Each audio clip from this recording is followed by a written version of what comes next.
السلام علیکم ورحمۃ اللہ وبرکاتہ۔ حامدا و مصلیا اما بعد۔ محترم حضرات، ناظرین کرام، آقائے نامدار تاجدار بطحا محمد مصطفیٰ صلی اللہ علیہ وسلم کی اسوہ حسنہ اور اخلاق حسنہ کا ایک اہم ترین باب اور ایک اہم ترین حصہ یہ ہے کہ نبی علیہ السلام بچوں سے بے پناہ محبت اور شفقت کا اظہار فرمایا کرتے تھے، چاہے وہ بچے اپنوں کے ہوں چاہے پراؤں کے ہوں، چاہے وہ بچے مسلم ہوں چاہے وہ بچے غیر مسلم ہوں۔ نبی علیہ السلام تمام بچوں کے ساتھ میں بے پناہ شفقت اور محبت کا اظہار فرمایا کرتے تھے۔ ایک مرتبہ ایک یہودی لڑکا جو کبھی کبھار نبی علیہ السلام کی بارگاہ میں آیا کرتا تھا، بیمار ہو گیا، اس کی طبیعت ناساز ہوئی، اور نبی علیہ السلام کو معلوم ہوا کہ وہ یہودی بچہ جو ہمارے پاس کبھی کبھار آیا کرتا تھا اس کی طبیعت ناساز ہے۔ تو آقائے نامدار تاجدار بطحا محمد مصطفیٰ صلی اللہ علیہ وسلم اس بچے کی تیمارداری کے لیے اس کے گھر تشریف لے گئے۔ نبی علیہ السلام نے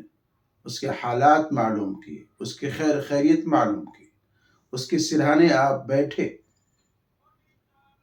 اور اس کے ساتھ ساتھ نبی علیہ السلام نے اس بچے پر دین کی دعوت کو، دعوت اسلام کو پیش کیا۔ جب نبی علیہ السلام نے اس بچے کو دین کی دعوت اور دین اسلام کو پیش کیا تو وہ بچہ اپنے باپ کی طرف دیکھنے لگا، گویا کہ وہ پوچھ رہا ہے، سوال کر رہا ہے کہ نبی علیہ السلام جس کام کی دعوت دے رہے ہیں، جس بات کی دعوت دے رہے ہیں، میں اس کو قبول کروں یا منع کر دوں۔ اس بچے کے باپ نے جب دیکھا کہ میرا بیٹا سوالیہ نگاہوں سے میری طرف دیکھ رہا ہے، پوچھ رہا ہے، تو اس یہودی باپ نے کہا کہ جو ابو القاسم محمد صلی اللہ علیہ وسلم ارشاد فرما رہے ہیں، تم ان کی بات کو قبول کر لو اور مان لو۔ وہ بچہ دین اسلام میں داخل ہو گیا اور کلمہ لا الہ الا اللہ محمد رسول اللہ کا اقراری ہو گیا۔ آپ جب وہاں سے نکلے، باہر تشریف لائے، تو آپ نے فرمایا کہ تمام تعریفیں اس پروردگار عالم کے لیے ہے، رب العالمین کے لیے ہے، جس نے اس بچے کو جہنم کی آگ سے، نار جہنم سے بچا لیا اور محفوظ فرما لیا۔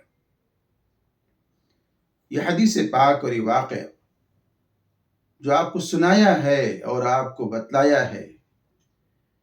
اس واقعے سے یہ سبق ملتا ہے کہ بیمار چاہے مسلم ہو یا غیر مسلم ہو، بیمار چاہے یہودی ہو یا نصرانی ہو، کوئی بھی شخص ہو، اس کی بیمار پرسی کے لیے، اس کی تعزیت کے لیے جانا چاہیے۔ اس میں فائدہ یہ ہے کہ حدیث پاک میں بیمار پرسی کا جو ثواب بیان کیا گیا ہے، بتلایا گیا ہے کہ اگر آپ صبح کسی کی بیمار پرسی کے لیے گئے ہیں تو شام تک 80,000 ملائکہ آپ کے لیے رحمت کی دعا کرتے رہیں گے۔ شام کو کسی کی مزاج پرسی کے لیے آپ گئے ہیں تو صبح تک 80,000 فرشتے آپ کے لیے دعائے رحمت کریں گے۔ یہ جو ثواب آپ کو ملے گا، یہ ثواب تو ملے گا ہی ملے گا، ساتھ ہی ساتھ اس شخص کے دل میں جس کی آپ تیمارداری کے لیے گئے ہیں، مزاج پرسی کے لیے گئے ہیں، اس کے دل کے اندر آپ کے تعلق سے خیر خواہی کا جذبہ، محبت کا جذبہ پیدا ہوگا۔ وہ آپ سے قریب ہوگا، آپ کی بات کو ماننے والا ہوگا اور آپ کی بات کو سننے سمجھنے والا ہوگا۔ اسی طریقے سے اگر کسی کا انتقال ہو جائے، کوئی مر جائے، مرنے والا، انتقال کرنے والا مسلمان ہے یا غیر مسلم ہے، یہودی ہے یا نصرانی ہے، ایسے لوگوں کے ہاں تعزیت کے لیے جانا چاہیے۔ اور نبی علیہ السلام نے آپ کی زندگی کے اندر اس طرح کے بہت سارے واقعات آپ کو مل جائیں گے۔ اور آپ چاہیں تو کم سے کم یہ دعا بھی دیں کہ اللہ تعالیٰ آپ کو اس جانے والے کا اچھا اور بہترین جانشین بنائے۔ تو کوئی بیمار ہو رہا ہے، اس کی بیمار پرسی کے لیے، کسی کا انتقال ہو گیا ہے